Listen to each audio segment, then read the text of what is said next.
The winter air in the exclusive enclave of Silver Oaks didn't just carry the scent of pine and expensive wood smoke, it carried the stench of unearned superiority. I stood by my floor-to-ceiling window, swirling a glass of vintage scotch, watching the snow blanket the driveway of the man who thought he owned the world. His name was Julian Thorne. To the public, he was a pillar of the community, a high-stakes hedge fund manager with a penchant for expensive watches and even more expensive lawsuits. To me, he was the man who had spent the last 12 months trying to dismantle my life because my presence in his neighborhood was an affront to his sensibilities. He didn't know who I really was. To him, I was just Evelyn, the lucky young woman who had inherited her grandmother's modest, yet historically significant, estate nestled right next to his sprawling, cold glass and steel monstrosity. He saw a target. He saw a girl who didn't belong in the tax bracket of the 0.1%. And as the calendar turned toward the final days of December, Julian's campaign of harassment had reached a fever pitch. The tension had started small. A formal complaint about the height of my hedges, a citation for the color of my mailbox. But then it turned personal. Julian used his influence on the Homeowners Association to freeze my renovation permits, leaving half of my house under scaffolding as the freezing rain began to fall. He would stand on his balcony, draped in cashmere, watching me struggle with grocery bags in the snow, a smirk playing on his lips that said everything. You are an insect, and I am the boot. But the true catalyst, the moment that set this entire endgame in motion, was my planned New Year's Eve gathering. It wasn't meant to be a rave. It was a small, intimate dinner for 10 people, colleagues and mentors who had helped me build my private equity firm from a basement startup into a silent titan of the industry. I had sent out the invitations weeks in advance, hoping for one night of peace to celebrate a year of unprecedented growth. Julian, however, had other plans. On the morning of December 28th, I received a hand-delivered legal notice, a temporary injunction. Julian had filed a preemptive nuisance suit, claiming that my planned festivities posed a threat to the structural integrity of the shared retaining wall and would violate noise ordinances that he had convinced the local council to tighten just 3 days prior. He wasn't just trying to stop a party. He was trying to break my spirit during the most sentimental time of the year. He wanted me to spend my New Year's Eve in silence, in a cold, half-finished house, feeling the full weight of his boot on my neck. He even had the audacity to call me that afternoon. His voice was like sandpaper on silk, dripping with a false sense of neighborly concern. "Evelyn, dear," he had said, "you must understand that this neighborhood has standards. We don't do parties, we do galas. We do understated elegance. Perhaps you'd be more comfortable in a rental closer to the city center? I'd be happy to buy this eyesore of a property off you for, say, 60 cents on the dollar. It's a generous offer, considering the legal fees you're about to incur." I didn't argue. I didn't cry. I simply thanked him for his input and hung up. He thought I was a girl playing house with her grandmother's ghost. He had no idea that while he was busy managing other people's millions, I was busy acquiring the companies that managed his life. Julian Thorne lived on credit and the illusion of invulnerability. He didn't know that his hedge fund, Thorne Capital, had recently over-leveraged itself in a disastrous short on a tech firm I secretly controlled through a series of shell corporations. He was bleeding, and he didn't even know where the wound was. As the snow fell harder, I picked up my phone and made a single call to my lead counsel in London. "Is the paperwork ready for the holding company?" I asked. The answer was what I expected. The trap was set. Julian wanted a quiet New Year. I was going to give him a silence so profound it would echo for the rest of his life. The days leading up to the 31st were a masterclass in psychological warfare. Julian stepped up his game, intentionality leaving his industrial-strength snowblower running outside my bedroom window at 6 in the morning. He had his security team shine floodlights directly into my guest rooms, claiming enhanced security for the holiday season. Every time I stepped outside, he was there, holding a flute of champagne, toasting to my inevitable departure. "The movers are on standby for you, Evelyn," he shouted across the lawn on the 30th. "Don't worry, I'll make sure the new owners tear this place down properly. It's for the good of the street." I just smiled at him, a small, cryptic smile that seemed to unsettle him for a fleeting second before his ego surged back to the surface. He was so blinded by his own perceived power that he couldn't see the sharks circling his own waters. What Julian didn't realize was that his house, the massive $25 million architectural marvel he called the Citadel, wasn't actually his. Not entirely. It was owned by a trust, which was backed by a mortgage held by a private bank that had recently been absorbed by a larger conglomerate. A conglomerate that had just been acquired by my firm in a midnight deal on Christmas Eve. In the eyes of the law, I wasn't just his neighbor anymore. I was becoming his landlord, his creditor, and his executioner. But the best part of the plan was the noise he was so worried about. If he wanted to sue me for a party, I would give him the most expensive celebration in the history of Silver Oaks. I spent the 30th coordinating with a fleet of unmarked vans. They arrived under the cover of darkness, offloading crates that Julian assumed were furniture or perhaps more construction materials for my failed renovation. He watched from his high windows, recording every movement, likely thinking he was gathering evidence for his contempt of court hearing. He had no clue he was watching the assembly of his own downfall. As the sun began to set on December 31st, the air was crisp and lethal. The temperature dropped, turning the snow into a glittering crust of ice. Julian's house was lit up like a palace. He was hosting his annual Gold and Ice New Year's Eve Gala, an event where the city's elite gathered to kiss his ring. I could see the valets parking Ferraris and Bentleys along the curb, encroaching on my property line, a violation he would have sued me for in an instant, but one he felt entitled to commit. The music from his house began to thrum, a heavy, rhythmic bass that shook my windows. The irony was delicious.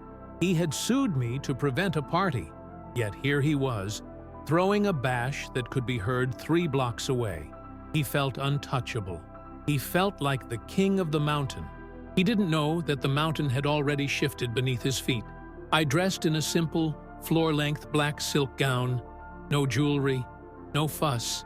I looked like a woman in mourning, which was fitting, because tonight was the funeral of Julian Thorne's reputation. I sat in my darkened living room, waiting for the clock to strike 10. That was when the first phase of the party would begin. My phone buzzed. It was a text from my floor trader. "The acquisition of the debt is complete. You are the sole owner of the Citadel's mortgage. Foreclosure protocols are authorized for immediate breach of contract." I took a slow sip of my scotch. The game was no longer about noise. It was about ownership. The clock struck 10, and the silence inside my house became a weapon. Outside, Julian's Gold and Ice Gala was reaching a crescendo. The thumping bass of his high-end sound system vibrated through the frozen ground, rattling the antique frames on my walls. He was flaunting his defiance, showing me that the rules he used to bind me didn't apply to him. I stood up, the silk of my dress whispering against the floor, and walked to the kitchen where a team of 6 men in tactical black sweaters waited. They weren't security. They were the best forensic accountants and private investigators money could buy, led by a man named Marcus. "It's time," I said. Marcus nodded, opening a laptop that displayed the real-time financial vitals of Thorne Capital. While Julian was downstairs toasting to his own brilliance, we were initiating a series of margin calls that would snap his empire like dry kindling. Julian had built his wealth on a foundation of rehypothecation, essentially using the same assets multiple times as collateral for different loans. It's a legal gray area that works perfectly until someone with enough capital decides to look closely at the ledger. I had spent 6 months buying up the debt associated with those assets. By 10:15 p.m., as the first fireworks began to crackle over the neighborhood, a display Julian hadn't permitted with the city naturally, Marcus hit the enter key. Simultaneously, a fleet of black SUVs pulled up to the edge of my property, just out of sight of Julian's security cameras. These weren't guests. They were representatives from the three major banks Julian owed, accompanied by a court-appointed receiver. I had coordinated their arrival to coincide with the exact moment Julian's liquidity vanished. I walked out onto my porch, stepping into the biting cold. Across the lawn, Julian was visible through his glass walls, laughing with a senator while holding a crystal glass of what I knew was $5,000 cognac. He spotted me and actually had the nerve to wave his glass in a mocking cheers before pointing at the "no trespassing" sign he'd installed on the property line. He thought he had won. He thought I was standing there in the cold, defeated and alone, watching his triumph. He couldn't have been more wrong. At 10:30 p.m., the lights in the Citadel flickered, just for a second. It was the first sign of the digital virus we'd inserted into his smart home grid, a minor glitch that would soon become a catastrophe. Then I gave the signal to the unmarked vans parked behind my garage. Suddenly, massive, industrial-grade stadium lights erupted from my property, aimed directly at Julian's glass house. The white light was so intense, it turned his gold and ice theme into a washed-out, blinding nightmare. His guests shielded their eyes, stumbling back from the windows. This was the noise Julian had feared, but it wasn't sound. It was visual static. I pulled out my phone and dialed his private number. He answered on the third ring, his voice snarling with rage. "Evelyn, you pathetic brat. Turn those lights off, or I'll have the police here in 5 minutes for violating the very injunction I put on you." I stayed calm, my voice a low, steady hum. "Julian, check your email. Not your work one. The private one linked to the trust that holds the deed to your house. And while you're at it, look at your ticker. Thorne Capital just lost 40% of its valuation in the last 12 minutes. There was a silence on the other end of the line that was more satisfying than any shout. I watched through the glare of the lights as Julian pulled his phone away from his ear, his face turning a sickly shade of gray.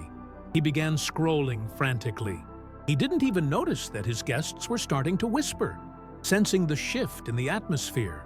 The music in his house cut out abruptly, not because of a glitch, but because the bank's receiver had just remotely authorized the termination of all non-essential utility contracts for the property. In the sudden, ringing silence of the Silver Oaks neighborhood, Julian's voice drifted across the lawn, cracking with desperation. "This is a mistake. Get me my CFO. Now!" But his CFO was currently sitting in a deposition room in Manhattan, orchestrated by my legal team. I walked down my porch steps, the snow crunching under my heels, and stopped exactly at the property line. The black SUVs now moved into his driveway, blocking the Ferraris and Bentleys. Men in suits stepped out, carrying folders and legal seals. Julian came charging out of his front door, his tuxedo jacket unbuttoned, his face flushed with a mixture of wine and terror. "What is this? Evelyn, what have you done?" he screamed, ignoring his confused guests who were now spilling out onto the heated marble patio. I looked at him, and for the first time, I let the mask of the quiet neighbor slip. "I didn't do this, Julian," I said, my voice carrying perfectly in the cold air. "You did. You spent so much time looking down at me that you forgot to look up at who was buying the sky above you."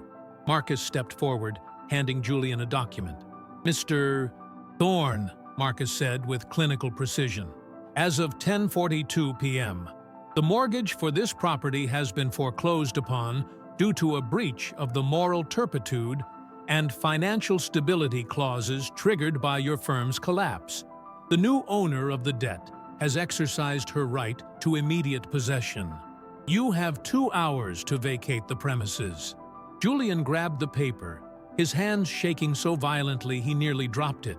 He looked at the name of the holding company on the letterhead, Astria Holdings. His eyes went wide as he realized that Astria was the name of my grandmother and the name of the firm that had been quietly dismantling his life for months. He looked at me, his mouth agape, the realization hitting him like a physical blow. The insect he had tried to crush was actually the queen of the hive. The humiliation was palpable. His elite guests, the senators, the CEOs, the socialites, they weren't coming to his defense. They were predators who smelled blood in the water.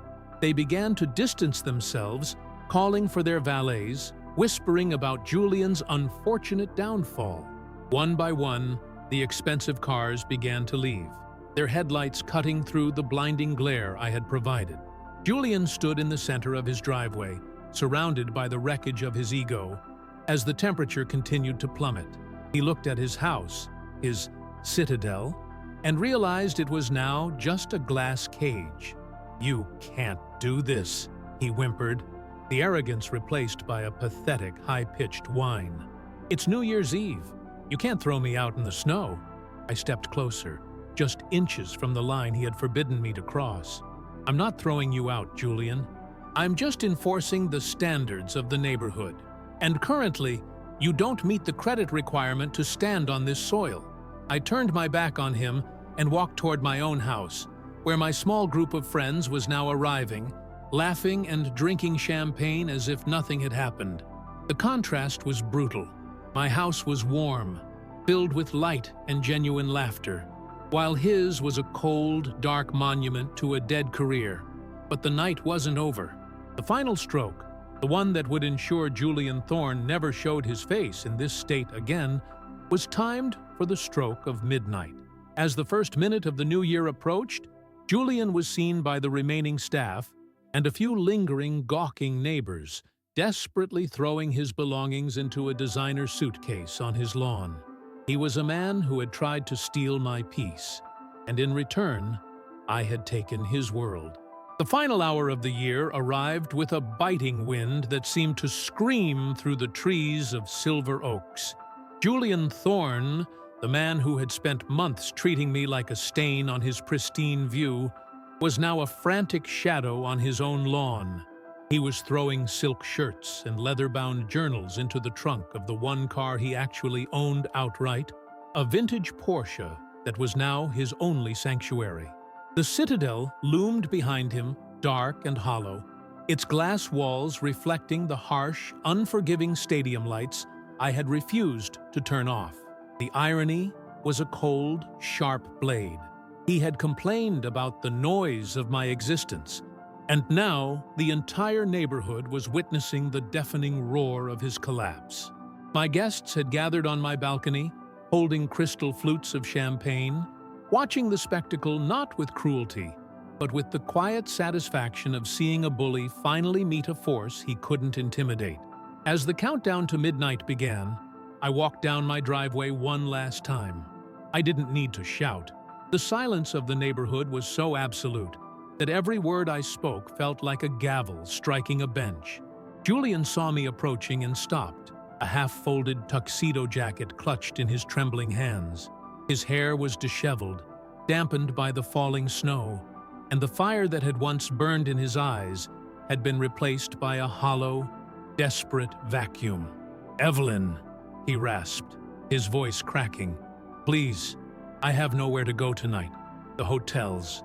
They won't take my cards. They've all been flagged." I stopped at the edge of the curb, looking at him not as an enemy, but as a lesson. "That's the thing about standards, Julian," I said softly. "They are incredibly rigid when they aren't in your favor.